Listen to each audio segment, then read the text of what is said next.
allegiance to the flag of the United States of America, and to the republic for which it stands, one nation, under God, indivisible, with liberty and justice for all. Roll call, please. Council Agency Authority Member Torres. Here. Council Agency Authority Member Taylor. Here. Council Agency Authority Member Warren. Here. Mayor Pro Tem Vice Chairperson Van. Here. And Mayor Chairman Shaw.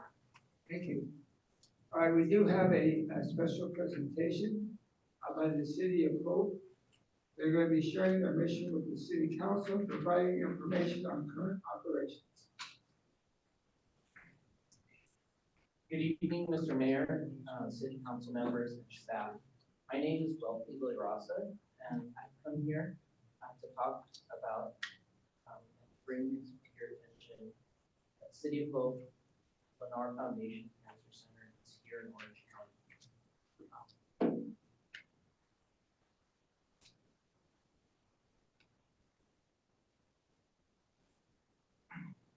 I want to explain our mission and our history. City of Hope was founded in 1913 in the Duarte Desert outside of Los Angeles by volunteers in 1946. We turned it to making our cancer center our sole focus. Today, City of Hope is one of the largest cancer center systems in the world, and we are undergoing a significant transformation. One of those transformations our expansion to Orange County. On screen is one of our grateful patients, Donna. Donna turned her cancer diagnosis into a new outlet. She's now one of our biggest advocates and launched her Instagram at Cancer Fashionista, Fight Cancer, one outfit at a time. Donna is one of 32 million reasons we are here in Orange County. City of Hope is a cancer-focused health system, nation reach. We recently joined forces with Cancer Treatment Centers of America, who are now known as City of Hope. We operate TGen, a biomedical research institute in Phoenix. We founded Access Hope, offering access to oncology expertise to employers.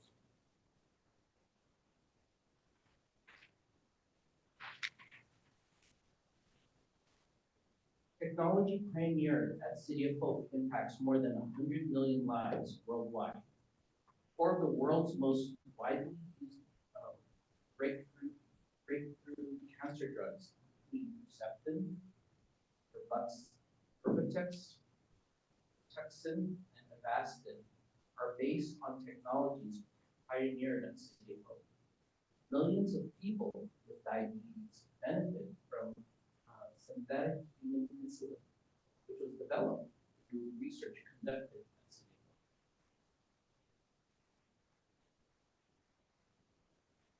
Hope. We divide our focus into four main areas: clinical cancer network, our clinical side, our research, biotech, and philanthropy.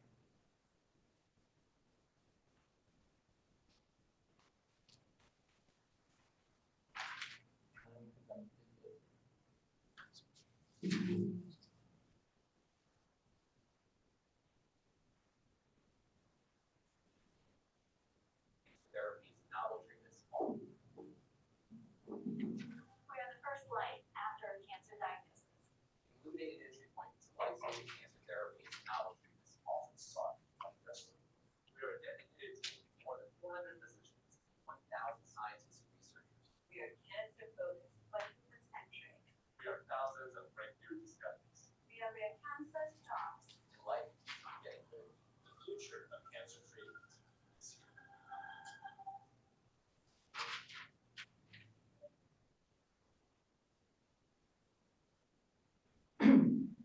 The California Cancer Care Equity Act, signed into law in 2022, requires Medi-Cal managed care plans, which cover many of California's most vulnerable people, to provide access to NCI-designated cancer centers. Additionally, a new contract between the City of Hope and CalAltima Health, Orange County's Medi-Cal plan, will bring about expanded local access. These changes greatly impact 1/4 of Orange County's residents, approximately 900,000 people. We rely on Health Optima Health for medical coverage.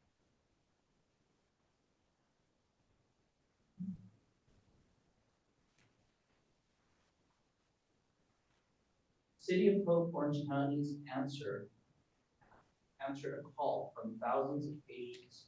They were leaving the area at record levels in search of care. Before we opened our cancer center, nearly 4,000 were leaving the county. We answered the call and we partnered with 5 Points to establish a cancer center campus in Irvine. This is our cancer center. And it has 44 standard chairs. These are the infusion chairs. And 10 of those are research chairs.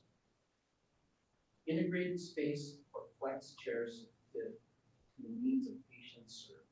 So what's interesting about City of Hope, they really make it patient-centric when our cancer patients have an infusion.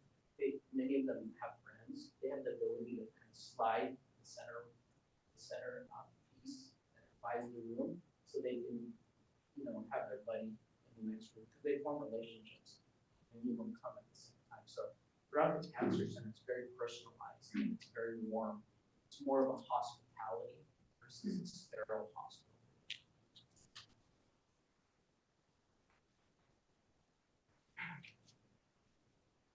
In July, we broke ground on one of the county's only hospital-focused treating and curing cancer.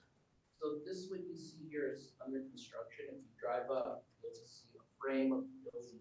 It abuts the cancer center, and this is going to be a hospital just primarily for cancer.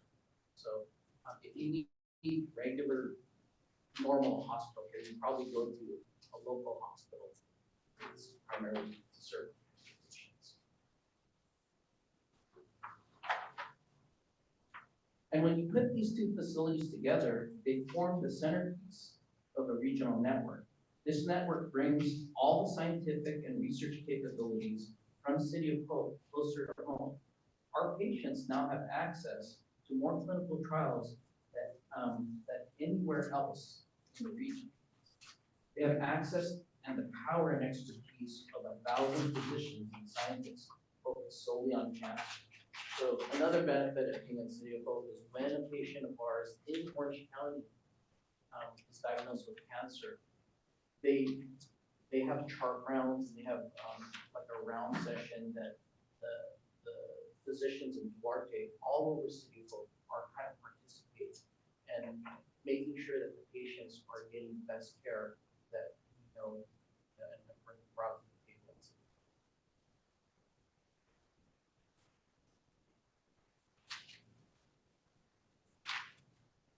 One of the biggest things to remember about City of Hope is that we hold the patient's hands throughout the entire care journey. This includes prevention and screening, even before the cancer diagnosis can occur. So, I couldn't leave you today without letting you know about the 3 most important things you, loved ones, should know.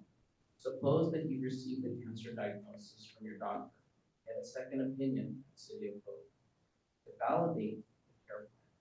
Make sure that you're staying on top of your screenings and always build healthy habits. Our team is here to support you. Thank you. And I want to invite everybody to come to the Cancer Center for a tour. If you're interested, just let us know. Is there any questions?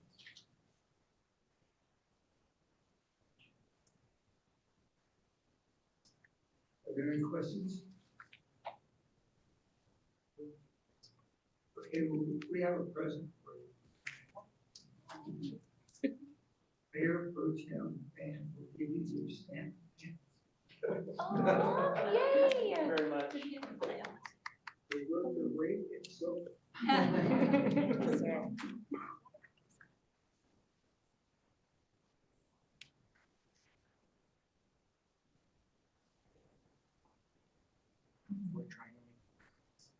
so much, sir. I appreciate it. Thank you so much. Thank you very much.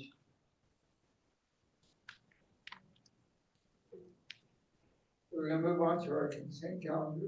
Have we received any requests to speak on any items on our consent calendar? Mr. Mayor, we have none. Have we had anybody that is here tonight that's like to speak? Seeing none, hearing none. Okay.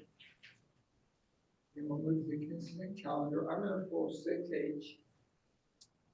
Is there anything else? I'll move it. Second. Okay, got that? Yes, we have a motion by Councilmember Warren, a second by Councilmember Taylor. I'll now proceed with roll call vote. Council Agency Authority Member Torres. Council Agency Authority Member Taylor. Yes. Council Agency Authority Member Warren. Yes. Mayor Pro Tem Dan. Yes. Mayor Chairman Schopper. Thank you. Thank you. Mr. Mayor, item 6H, which is the first amendment to the professional services agreement with InterWest for preparation of relocation plan and implementation of permanent and temporary relocation services for the city properties at the Tiffin Civic neighborhood. Questions, sir? Thank you. This particular group, how long have they been working with us so far? We have contracts with Interwest in the past for other services with other departments, but in relation to the relocation activities with Tina Pacific just in the last few weeks. Our primary project manager for the Tina Pacific relocation project, as well as his second in command, both transitioned from Trans-Systems to Interwest. And so to make sure that we kept that continuity of services, momentum that we have going with the Tina Pacific relocation project, as well as the relationships that have been built with Tina Pacific residents, we are recommending that we move that project over to Interwest. Is this sole source? It is sole source because of the unique nature of the existing relationship. I just wanted to check on that. I think for continuity's sake, it's good to have people that have been working with us. Now, as far as the amount of compensation, that is just being used as they go through their comments on relocation, or is that for just to define the budget? So two things I just want to clarify for the public. Thank you for bringing up the sole source item. So that is part of the recommended action that the council waive the competitive procurement process. So we absolutely wanted to make sure the public was aware of the sole source procurement. And then two, related to the cost, this is just solely related to their administrative work to set up the relocation process. I do want to highlight that the cost proposal for the total services did come in less than what Trans-Systems had quoted, so overall the project should still stay on budget. And when did they think we're going to have our first draft? That is something that we're working with right now. There's two options to go with a report. One is where you wait to do a full demographic survey of every resident that would be involved, and there's one where you can apply the formulas as required by state and federal law. And then as families decide to take the relocation, their unique factors get put into that formula. So if we go the more generic template route, that can be done fairly quickly. We are working with some engaged community partners who are more interested in having us do the full demographic survey. That could put us out into spring or summer of next year, because it has been very difficult to coordinate times with each of the heads of households, just based on different scheduling issues with this particular group. So we are currently negotiating that right now. So I hope we don't do that, because by then the economy will be, we have no idea. All of our charity partners are gone. I don't know if we're going to be able to build and sell that would make enough money to finish the project. And then they have no way to blame it themselves. So I'm publicly just telling those folks that are hindering us that if they don't leave us alone and let us move forward, this project may not come to fruition. And it's going to be the most disappointing thing that's ever happened in all the years I've been in this city. Because we have people that are in need, that deserve to be relocated, deserve to get out into a better environment with their families and 2 kids, and for someone to put a roadblock in front of what we've been working on for 15 years is absolutely the wrong thing. Anybody else have any questions? I'll move it.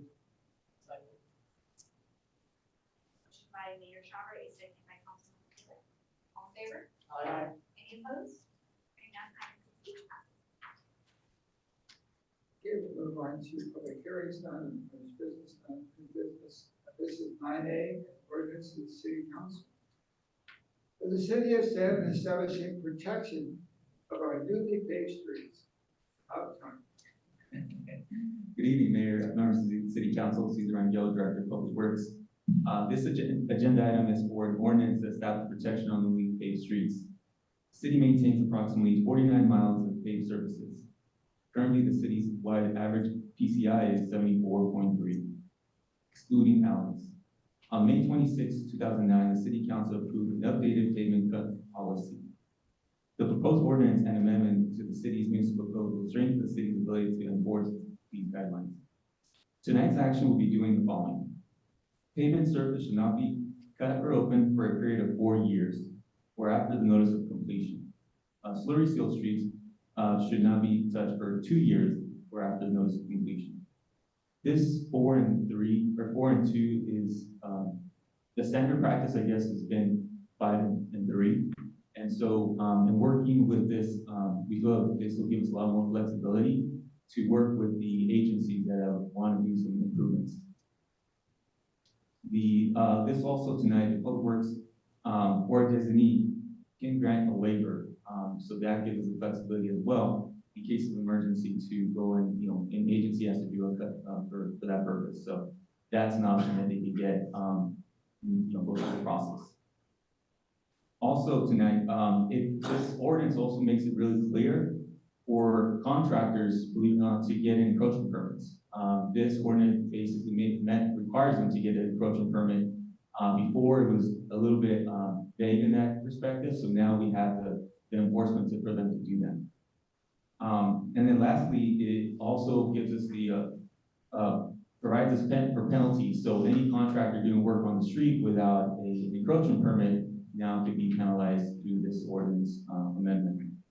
So these repairs or these trenches are at no cost to the city. This is all on the applicant responsible for maintaining those streets. So that way they, we repave the street and they make it to where it's reasonable for our standards. And this is definitely something we want to maintain for our infrastructure that we have. So this concludes my presentation. I'm available for any questions and answers. Questions? Mr. Mayor, what is the average lifespan of a slurry seal and average lifespan of an overlay? Yeah, slurry seal, well, it's standard, what is known as 5 to 7 years. So that's the typical lifespan for rehab is what the cycle you want to do. So just most of the times for slurry seals, you want to do them at 7 years, they last a little longer. And then 5, but that's kind of the standard, yes. I saw that the window is 2 and 4 years, even though there's still life left on the slurry seal or the overlay. So when we have someone come in and try to do some work and they have to break up our roads, do we not require them to return it to the condition it was originally at, if not better? Well, so what'll happen is they'll come and just repair the spot they did. So they wouldn't. So if it's just maybe a 2x2 hole they do on the street, that's all they repair right now. And so now they have to go back and do a full width of the street, plus depending on if it's a perpendicular or traverse, it also could now have to do 25 feet on each side. So definitely now they gotta, it's an additional cost, but for us, we maintain our streets better. We have been remiss in doing it, and so I'm very glad to see this coming forward. Also, I want to let you know that life expectancy also depends on the traffic. Sometimes where you have heavy trucking companies like Orgo and CNR and so forth.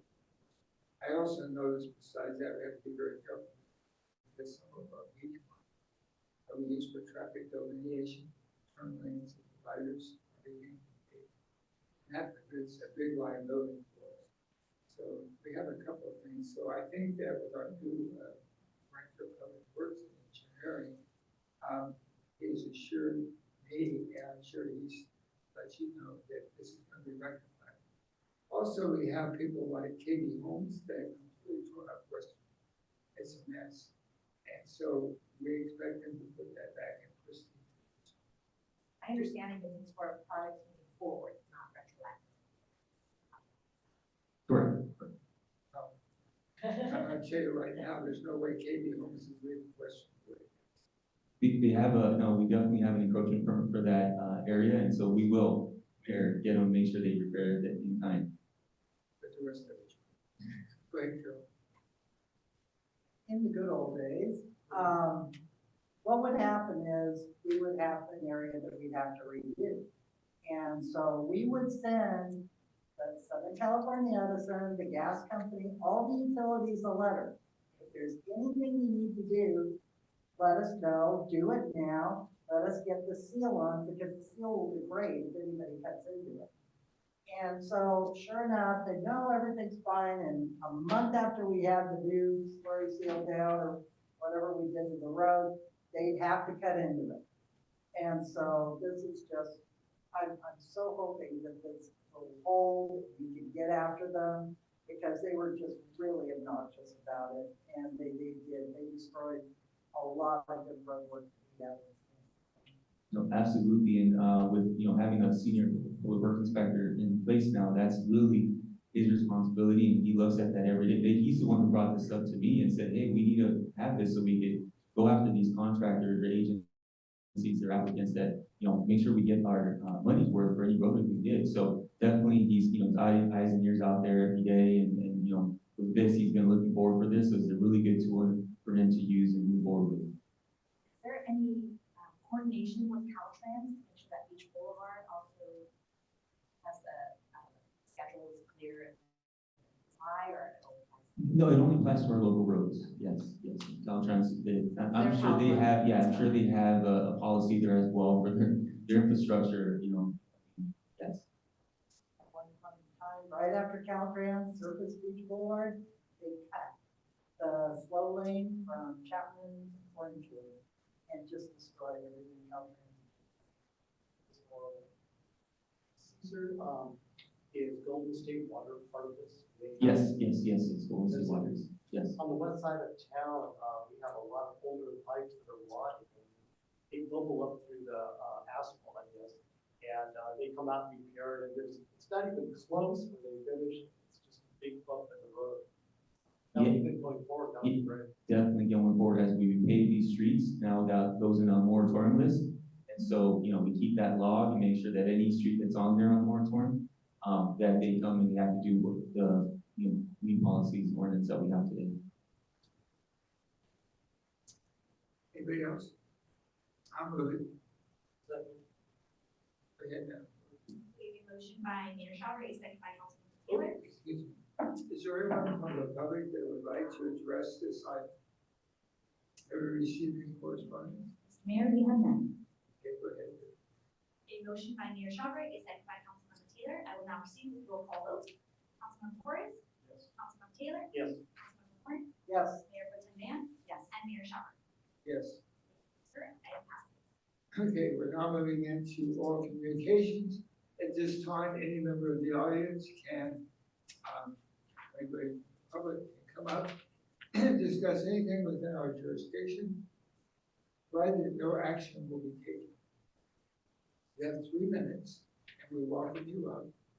Is there anyone that received anything? We've received no requests. President, anybody that would like to address us? Okay, speak now or forever hold your peace. Okay, I'm gonna close the public hearing. We're gonna go now to written communications, none, mayor, chairman, authority initiated business. Committee reports, council agency announcements. Yes, Mr. Thank you. I want to thank the OC Sheriff's because last 2 weekends ago, I had a person in the streets who was vandalizing my house. You know, our deputies got there in like 3 minutes the first night. Without, honestly, without the stress, I felt like, you know, I would have felt like you guys provided a very good sense of security. Not only were you guys very good at communicating, you guys, I guess, kept up with what the situation was going, like what was going on, so. Next time, call me up. Okay.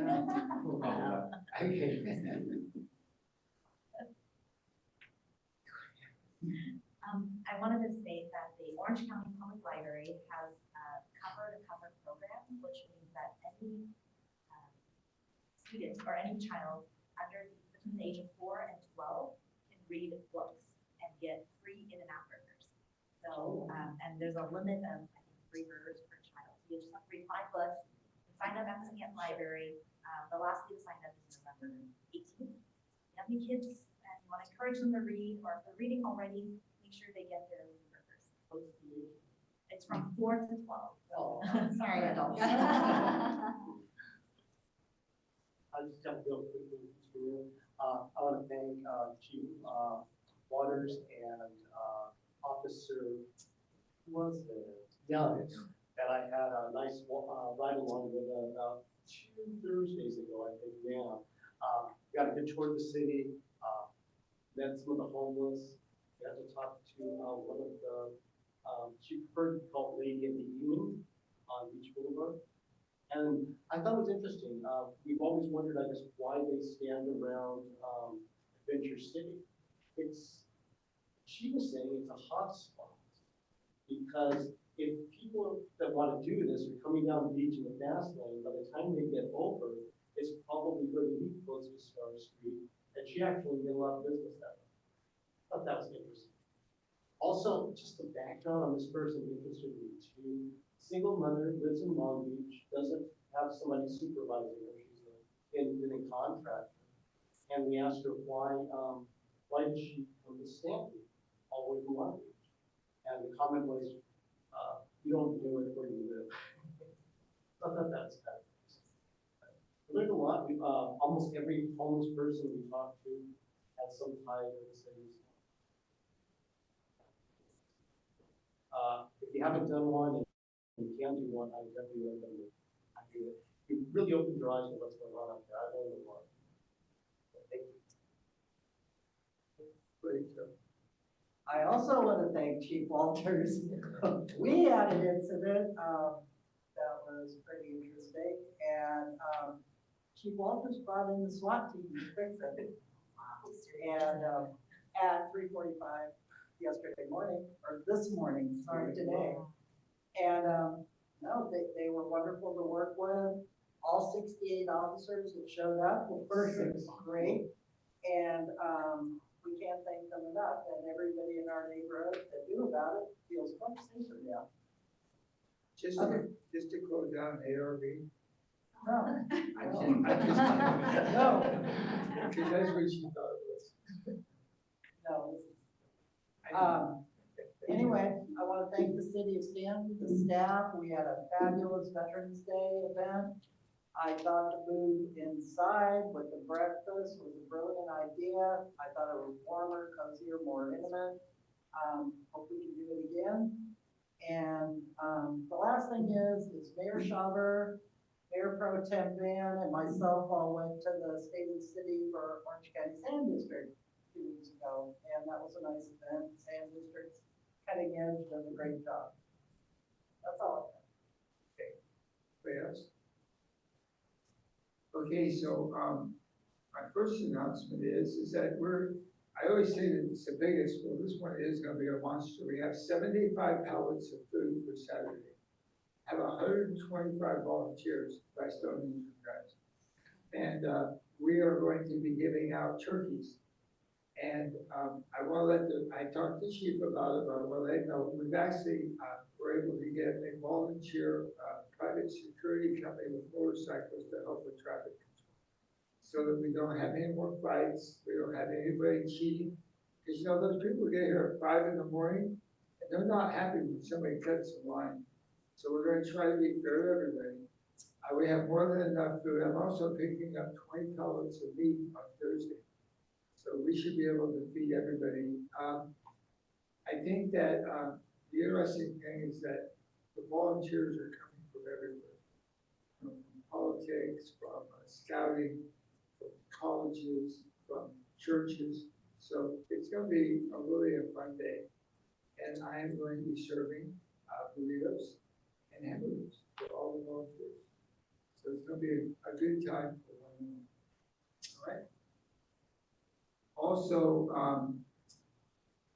I was very excited last night because I went to Buena Park with the kindness awards by our supervisor, Gary Cheney. This was his 5th year. And Stanton's recipient was Maria Lorena Flores. And it was nice because I got to see my fellow council members. I think the entire city of Buena Park was there. And so for the things that she's done, of which I'll give you just 2 simple examples. One, she gets up at 5:30 with me and drives a forklift where I can't move the food around. Because her husband taught her one day. And then the other one is that there was a guy, or gentleman, a young man in the Pink Palace down here at the railroad tracks, the apartments. He weighed 600 pounds. And he was trapped in his apartment because he couldn't move. And he couldn't do anything, and she noticed that. So she called me, and we were able to get him to a hospital, and she saved his life. So that's pretty extraordinary act of kindness. But she's done everything, full board, BPA, all that stuff. She's also the mother Okay.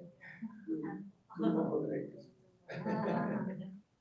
Anyway, I'm going to bring her here, and I'm gonna give her her commendation.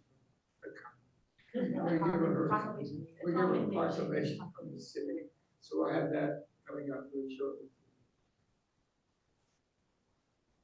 Harry's Cafe.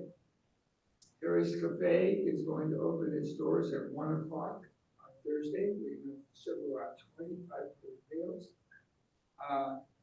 We were able to get 3,000 turkeys this year. I gave some to Disneyland for their charity. We're having, we give thanks to doing your Honda Center. We're doing Harry's for about 2,500. And so if you know anyone that needs a meal, wants to have some friendship, or if you're working that day, Mr. Lynn, you can come by and have a free turkey dinner. We have it to go also for deputies and firefighters. So avail yourself of that, please. It's very good food. I think one of the nice things about that was that we were able to get the support of over 30 businesses in the city about that. So it's worked out really well. Also, I've been talking to Mr. Wren, to the chief, and also to the fire, and to all our first responders. And I'm going to be having a luncheon for them at their site. So we're going to have one at the Sheriff's Department, we'll have one at Station 46, and we're going to have one at Jim's Hideaway over here at the workyard. I'm very excited about that, and I'll get that information out because everybody needs as well. I also noticed that, I don't know if we started or not, but there's not as many people in the meetings. So I don't know if we started doing that or not, but maybe it's just that time of the season because it's getting dark early. I also noticed the decline in prostitution, human trafficking. I only saw one, and that was down by the Adventure City. No, actually it wasn't, it was on Main Street. So keep up the good work, Jim. Keep up the good work, Jim. I think we're gonna win this one. That's pretty much it. All right, we now move on to any items for a future meeting. Yes, sir. Oh, go ahead. I'd like to agendize a meeting to discuss or to have presented to us by HD and maybe an expert on campaign finance laws so that we can all be up to date, the new amendments and things like that. And I'd like to also know, in that, email she sent out, it talked about cities having authority to, adjust some of the limits and things like that. I'd just like to see what options we have in the future. And this doesn't have to be right away, this could be sometime next year.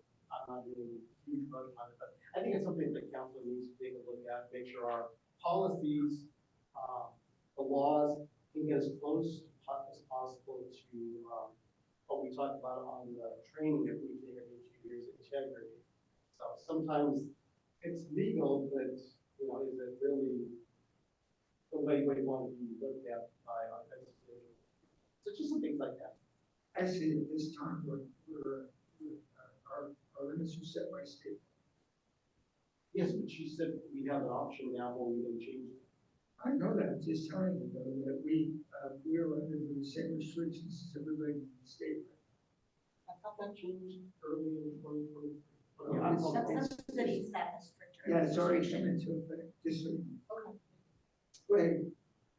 I would like for us to pass a resolution calling for ceasefire in Gaza and support people. Unfortunately, there has been a continued unrelenting attack on Gaza and has led to over 11,000 Palestinian deaths. Over 40% of the Palestinian population are children as well. The systematic removal of Palestinians has been going on for years and needs to stop.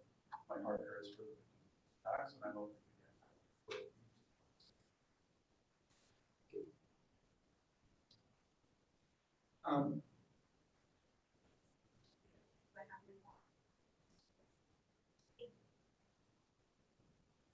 Okay, so exactly what did you request? For us to do a proclamation. The proclamation is going to be entitled what? So we could look at the title later, but it's the resolution specifically asking for a ceasefire, support for the Palestinians. Ceasefire Yes. against Israel, right? Sorry? Israel ceasefire, that's what Yes. you want. Okay. And Hamas.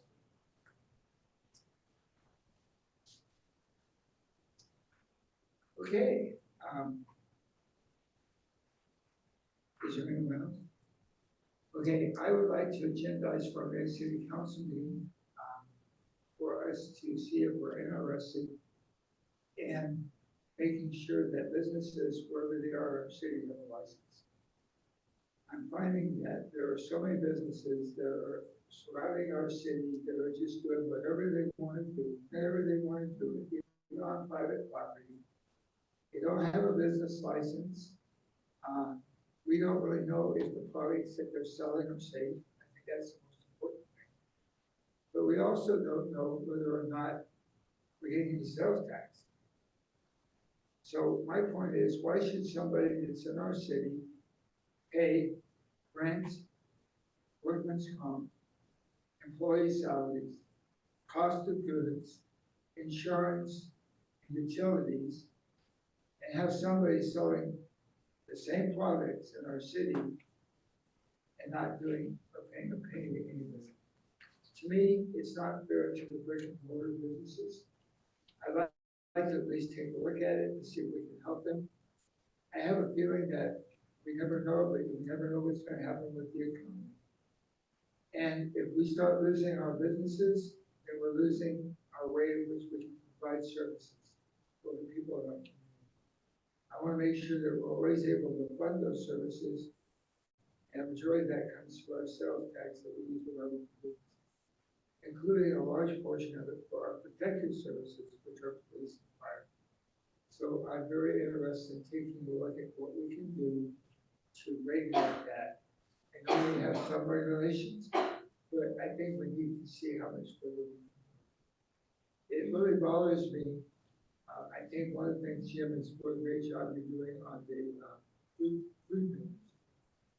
You know, they've all moved to beach, beach boulevard and restaurants. So our same guys, but they're not here. And I know that the local restaurants have called me and thanked us on thanking you because they were just wrecking the local foods. They're selling the same food at a reduced price. And so, in fact, some of them were actually restaurants from other cities. So I'm very happy about that. I think that's good for us. Anything else? Okay, great. All right, moving on. Future study session.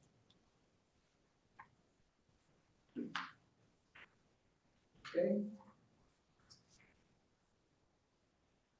So we had 12B. Yes. That's yours. Before I move forward with item 12D, I'd like to just report out that on your agenda is listed as item 12D. City Council initiated item for discussion regarding conducting a review and update of the city's current cannabis ordinance. The attachment, unfortunately, that was provided within the agenda listed a separate description. However, since we are speaking on the item that's put on the agenda, we are able to discuss what is being prepared as what was listed as. So at the October 24th, 2023 City Council meeting, Mayor Schauber requested that this item be agendized for discussion. Mayor Schauber is requesting to discuss a review and update of the city's current cannabis ordinance. Mayor Schauber. Thank you. First of all, I want to compliment you and Rigo, it was who did the original review. I don't think it's a good time to do a complete review of the ordinance. I think that's something that's in the horizon that we should do. And I would like to have a subcommittee again do that and report back to the city council. However, I do think it's something that's very important to us, and that is taking a look at a feasibility of an extension of our existing ordinance, where we have an expiration date of the end of November, which is coming up. You know, most of the people that are either growing, distribution, testing, or the different, I think there were 5 different areas. A lot of them have been struggling because we went through the COVID era. Also, we've had so much change in our planning to our community development department, community services development department. So with the changes there, with COVID, and the fact that it took us a long time to really figure out what that whole thing was all about, it has put a burden on some of the people to where they have began, but they're not quite done. In other words, they're not ready to finish and turn in and get the business going. So I think that it would behoove us to take a look at the feasibility of extending that period. As I said before, we do that with exclusive negotiating agreements with development companies, where they get an opportunity to get a little bit more grace period to do that. The reason that I want to do that is because it's taken us this long to get where we are, but it's also taken them this long to get where we are. So if we start all over again, we're going to have to just reinvent the wheel, and we're going back to another long period of time with the people or whoever we end up with. So it's my recommendation that we have the city staff sit down with our attorney and come up with the feasibility or bring back a report on how we could extend the timeline on the cannabis ordinance to where they can finish up what they've started and then move us on from there. I also think there's another suggestion that I put in, is because we had counted on some money from these businesses for what they were doing. I think it would behoove us also to have the staff take a look at maybe what the amount of money that was supposed to be generated during that period of time, say after November, I think it's November 30th, and we start looking at what the income is or what the income might be. And then we might want to take a portion, a fair portion of whatever that is, and use that as a fee for the extension. As you know, development companies, in order for us to extend exclusive negotiating agreements, ENAs, they sometimes are required to pay a certain amount of money to extend it. So to me, it's very similar to something that we do. It's very common. And so therefore, if any of those businesses are almost completing or almost ready to do, then they come up and then they're able to give the city, or they can negotiate a certain amount of any extension costs.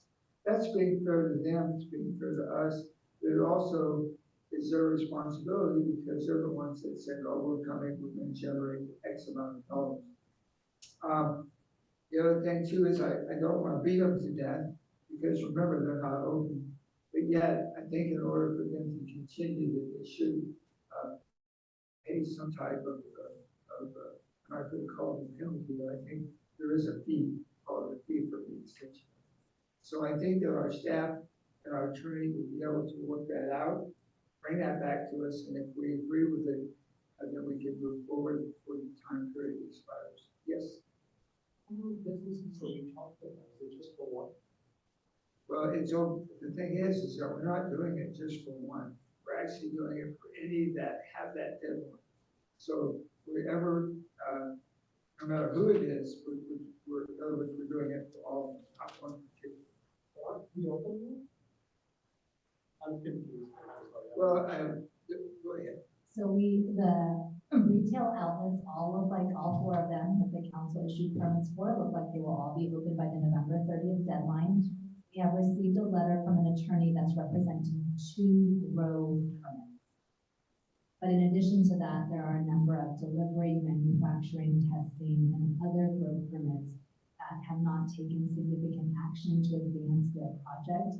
But we have also not received any notification or request from those other permit holders for an extension.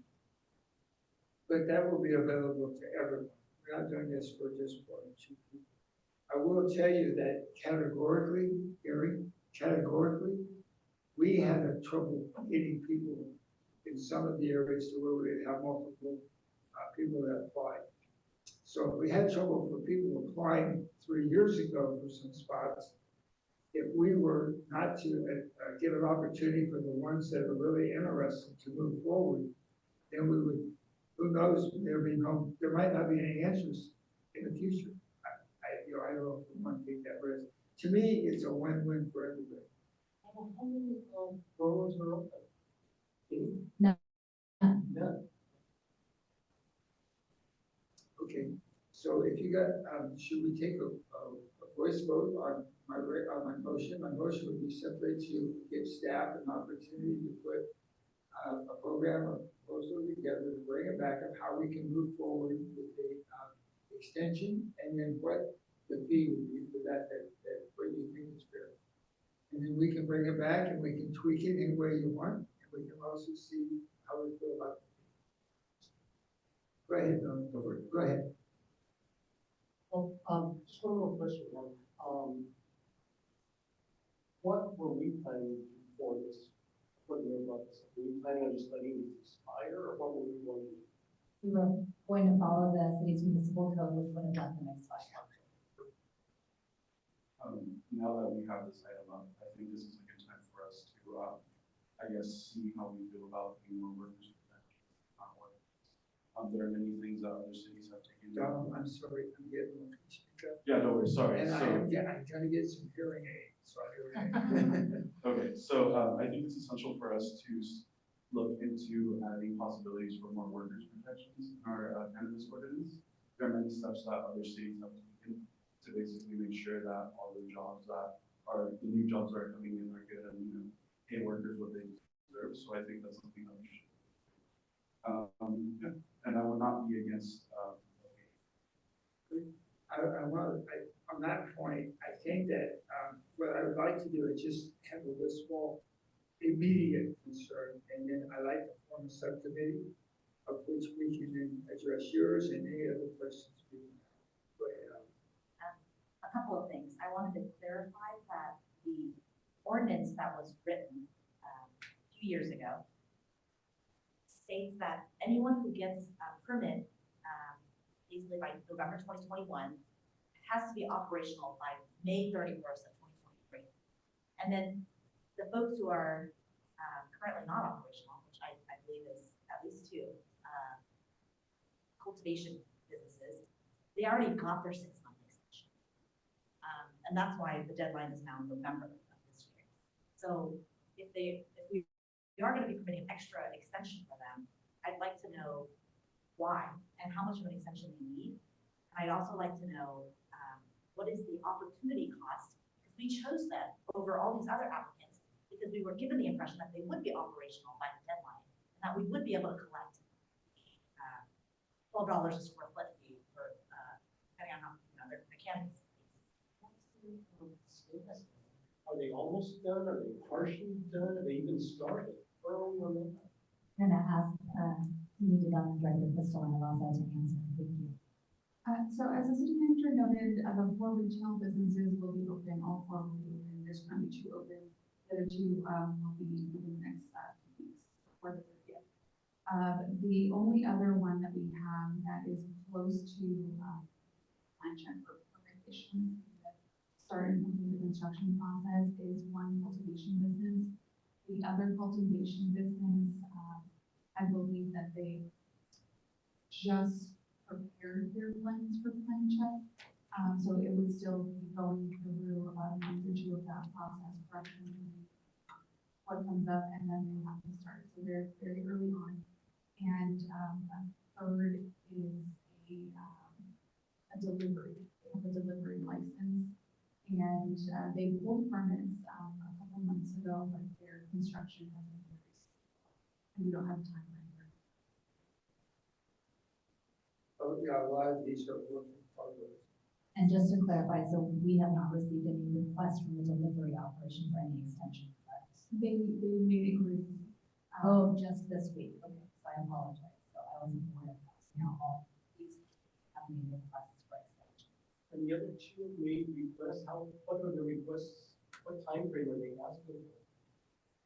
They didn't specify a time frame. They gave reasons as to why they needed it, which the mayor alluded to. They didn't specify a specific time frame, how long. But if the council desires, obviously, we can go back and ask for a specific amount that they're requesting. Or you could impose a specific timeline that they're going to extend by. Question for the 2 cultivation businesses, how much canopy space are they anticipating? Available? Off the top of my head, I don't know. They're pretty good sized warehouse. Yeah. So we, Well, one of them, I believe they had actually gone through the plan check process, a few months ago, and then they realized that they needed more space.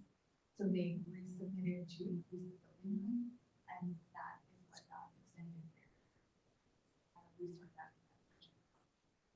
And then, your best guess, if we were to allow them an extension, when will they become operational, given what you're seeing? The one that is furthest along, I would, given best case scenario, everything within about 6 months or less, again, going to quality screening other plants. Other 2, I don't know. I have objective that there hasn't been a lot of consistency, so it's really hard to about that time. I think that can help you. Yeah, I feel like, because we did choose them assuming that they would be operational, at the time by May, and it sounds like they got an extension, so they're supposed to be operational by this month.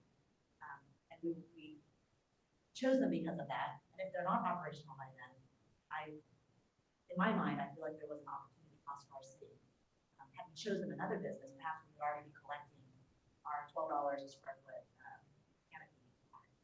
So like you had mentioned, I do think it's reasonable to ask for, them to,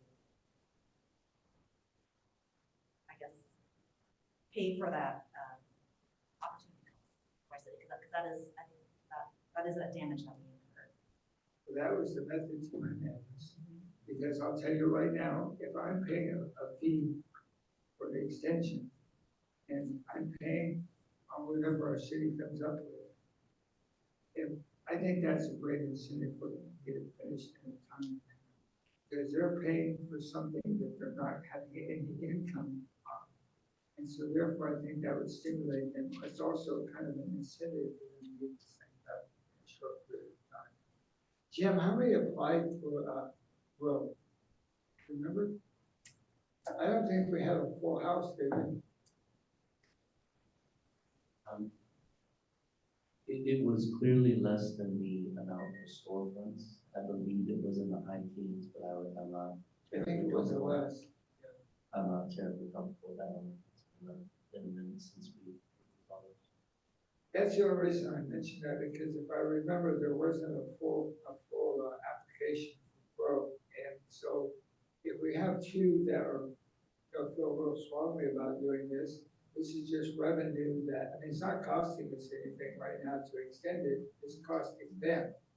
And but in the long run, it could pay dividends over the years if they get themselves up. That's the reason I did it. You guys gotta remember, I voted against it. I remember that. Alice, you and Rico worked on it. What's your opinion on this? You guys know more about it than I do.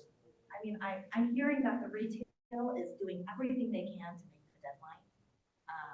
I'm not Is it sure, the retail yeah, I'm not or- sure that I'm seeing that for the other businesses.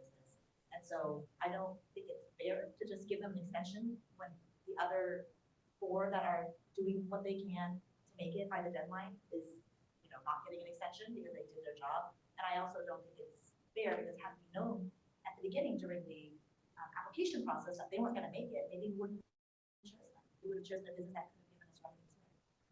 And if our goal is to have this as to diversify our revenue stream, then I think we failed in our goal by choosing them. So, and even now, even if we do give an extension, it's not clear to me whether or not they would actually be able to operate after the extension, because they already got an extension. They got a 6 months extension already. So if we already give them one, which I think, Did you know, you charge them for the 6 months? We did not. But, you know, we should have. But, we haven't, we can either start all over again. We can start all over again, maybe we won't get any of them. Well, what we're deciding on tonight is if we're going to put this on the agenda. So obviously, we probably should put it on the agenda. That way everybody. Well, at least we can find out I think we can find out what our staff recommendation is, or we can find out about the time frame. We can find out about how much they have to pay for the extension, and find out how profitable it's going to be. I'd be comfortable if the staff would give us a recommendation. And I value Alice's opinion. We should work on this. Yeah, I'm not comfortable with this at all. if we do put it on the agenda, I would ask if the staff were to do a staff report to really find out how much camping space the cultivation folks are saying they need and they'll be applying for. And what is that opportunity cost? How much tax would we have gotten had they been operational by the end of this month? And maybe it's an ongoing fee, like every day that they don't,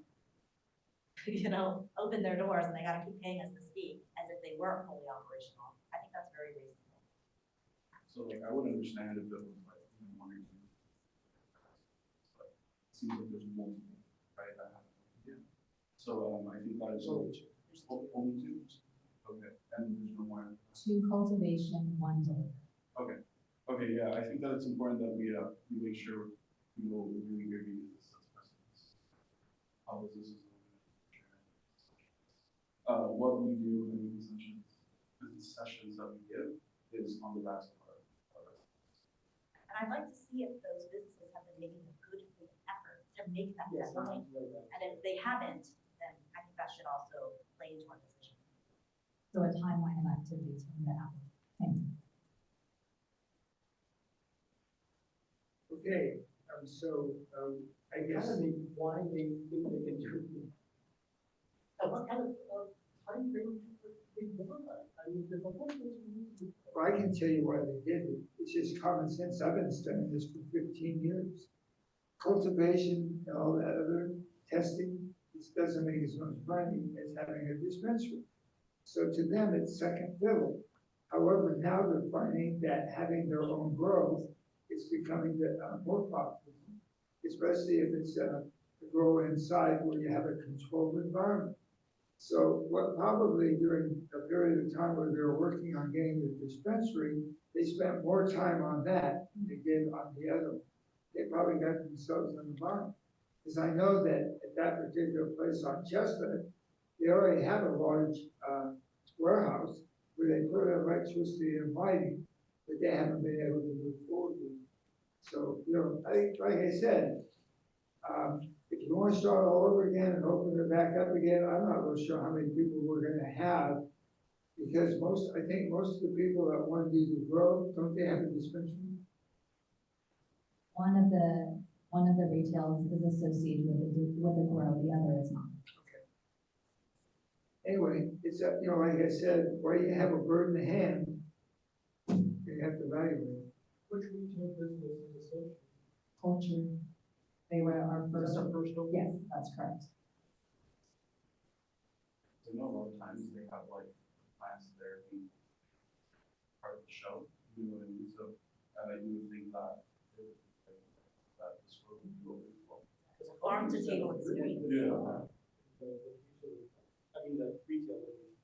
business. So it's not at the same location? No, I understand. Oh, okay. No, I understand. Okay, so I guess, let's go ahead and, everybody had, I think you go first, from each councilman. So if you'll come back to us with the agenda recommendation and the background that they requested, I think that'd be great. This is a little more information than we were anticipating having to gather. We will do our best to bring it back as timely as possible. It may not be the second meeting in November, but we will work. Correct. So we have a motion by Chalmers, second. Chris, roll call, please. Aye. Any opposed? No. 4-1 vote. Item receives. Moving forward, staff.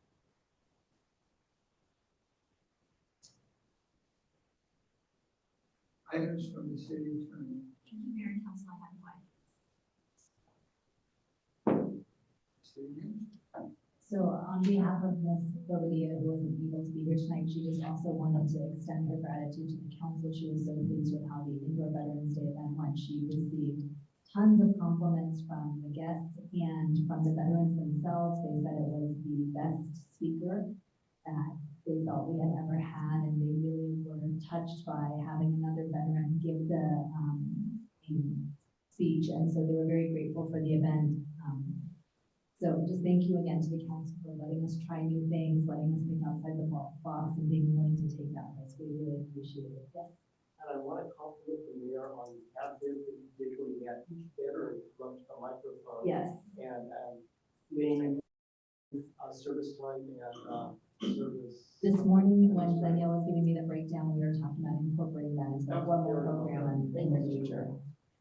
That was a good book. But you know what was nice about that? You could see a twinkle in their eye. Absolutely. And you could see how proud they were to make that announcement. And that made their day. I would never thought of it. We got to applaud every single one of them. That was great. And just also to follow up, we expect our first rain event of the winter, so we are seeing rain in the forecast. Unfortunately, there's a high likelihood of rain this Saturday, which is coinciding with our outdoor FRC open house. And if it does rain and it's significant rain, we do not have an alternate. We cannot move that inside of the FRC. There's just not enough capacity. So we are closely watching the weather forecast. We will announce if we are canceling the event. We were going to have the open house in 2 phases because, as you know, we're now going into the parking playground replacement. So if it does rain this weekend, we will have to cancel the phase 1 open house grand opening, and then we will do it all together when the playground is ready to be unveiled. We'll keep everybody posted. Thank you. Who drives on rain, showers? I have a lot of easy ups. Okay, so bring your umbrellas and get out there. Okay, now we get to report from Orange County Fire Authority. I know that Chief is, let's see where he go. Oh yeah, they locked him out with the 2 hangars fire out there. By the way, I visited that. That was very interesting. I had a meeting with OCFA. I just got out of it, and the interesting thing was because of the damage, it's going to be very hard to determine what the cause of the fire was, although there was no electricity or fuel in the room. So they think it was another person, but I don't think we'll ever be able to really pinpoint that, which is very sad. The nice thing is that being the largest man-made freestanding wood structure in the world, we still have the other. And I'll tell you how lucky we were, because the one that burned down, the roof was bad. The one with the good roof is still up. So in a way it's bad, and in another way it's good. when I went out there a couple of times, it was kind of heartwarming to see, or maybe heartbreaking to see some of the veterans and the builders that actually built and actually, were there with the military on the outside of the fence looking in at it from a distance. So it means a lot to a lot of people. It's been a while. It was 1947, 76 years old. But I think we'll survive. And our OCFA, actually did helicopter drops, which was not that effective, but at least they gave it a good shot. Okay, Chief, you're up. Good evening, thank you, Chris Sabiziak, Division 7 Admin Captain, working under Steve Doman. Thank you, Honorable Mayor, council members, and city staff. It's my pleasure to give you the OCFA operational report for October. Orange County Fire Authority responded to a total of 321 incidents within the city limits of Stanton for October 2023. There was 18 fires, 283 EMS and rescues, 20 hazardous condition calls or other miscellaneous service, for a total of 321. Orange County Fire Authority responded to 63 incidents within the unincorporated Orange County service by Engine and Medic Squad 46. They had 1 fire, 59 EMS rescues, and 3 hazardous condition calls or other miscellaneous services. There was no notable incidents to report that occurred during the month of October. For community events and station events within the month of October, on October 1st, Engine 46 and our education specialists participated in Stanton's 4th annual Mid-Autumn Festival. On October 7th, Engine 46 and educator specialists participated in the Stanton Library Storytime with OCFA event. On October 14th, Engine 46 and Station 46 crews hosted annual open house, which was well attended. For the month of October, our safety messages focused on senior fall prevention, resident medical information, and prevention checklist. Social media posts for OCFA Senior Fall Prevention Week, and practice the strength and balance to secure your room and your home.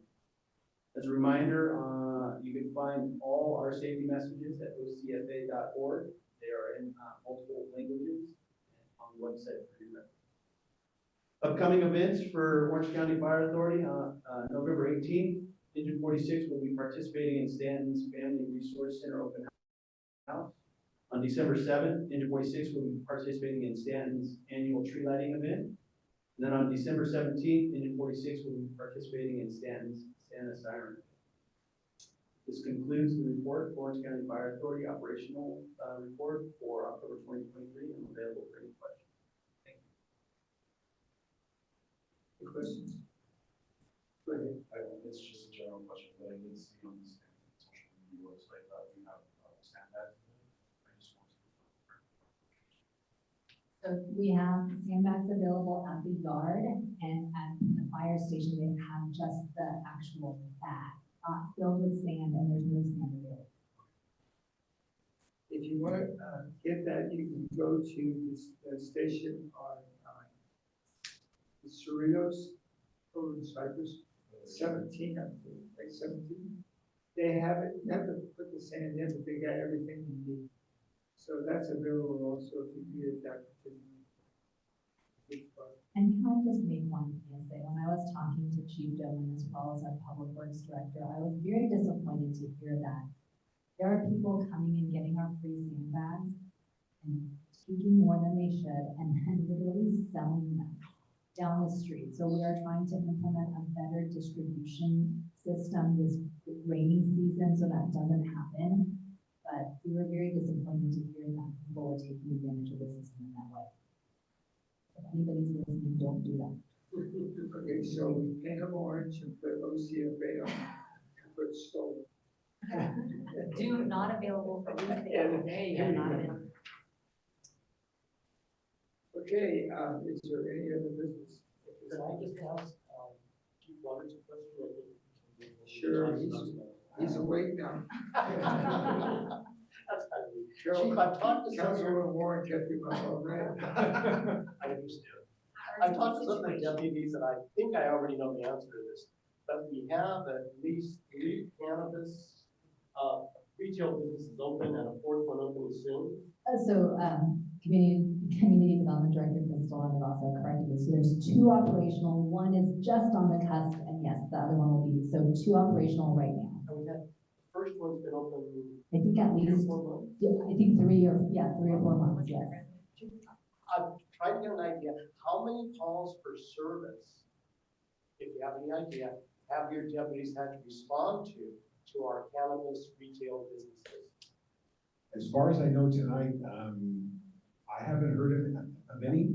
What I do know is that sometimes surrounding it, in certain areas, whether it's homelessness or stuff like that comes into play, but the actual business itself, as far as I know, we have not responded. That's what your deputy was telling me too. So, yeah, I think that's great, because we were worried about having to spend police resources on these businesses when they came in, and it sounds like the way Alice and Rigo set it up with the security and everything, that I think we did a good job. You guys did a good job. Kudos. The other thing that we did too, that Sarah and some of our deputies, they actually went out there, they took a tour, they spoke with the security company, they spoke with the business owners. So it's that kind of give and take relationship. And so that way they know who to call, they know how to call us if something happens. And so, and then for us on the topical part of it, if we have to respond, we actually know where to go, to different locations, entry points. So it's kind of been pretty friendly, I think, kind of a relationship. So, Thank you so much. yes, sir. You have a business? Everybody have a great Thanksgiving. You can have a free dinner at Harris Cafe. Or folks come by your house? And if you need a turkey, come by Saturday, I'll give you one.